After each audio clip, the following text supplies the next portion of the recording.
Yun, so magsasalpak na tayo ng ating clutch housing mga boss. Kasama na dyan yung clutch lining mga bossing. Ayan. So next natin dyan, yung gear mga boss.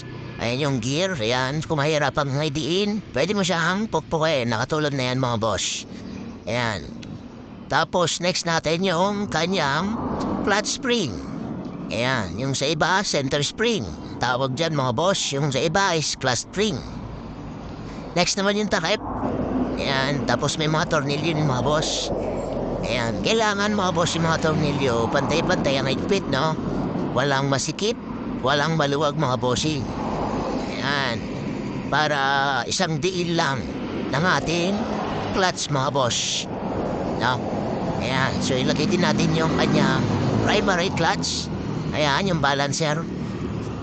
Ayan, kaya ilagay natin yung tornilyo. Yan mga boss. Yan.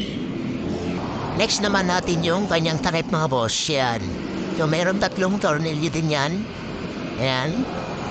So wala namang guide dyan pag nilagay mo, no? Paano mo tinanggal, ganoon din ang pagbalik. Yan. Tapos lagay natin yung tornilyo mga boss. Yan, medyo lost thread na ito mga boss pero sinalpak ko pa rin. Yan, kasi wala kasi tayong may papalit mga boss.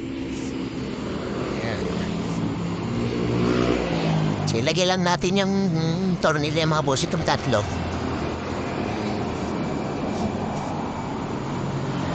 Parang pinaka-balancer niya rin yan eh. Yan ilagay natin yan mga boss.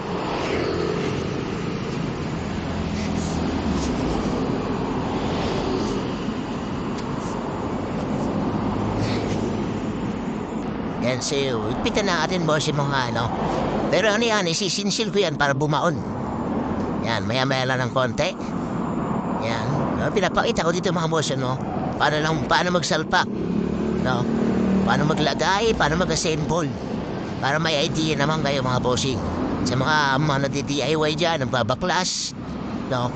Sa mga gustong matuto pa lang mga bossing, ayan. Gusto mo lang i-share. No? Kahit marami tayong buzzer mga boss. Ay, okay lang. No? Gawain na natin ito, hindi natin mababago ito mga bossing. So yan. So, yan lang magsalpak mga boss, no? Yan.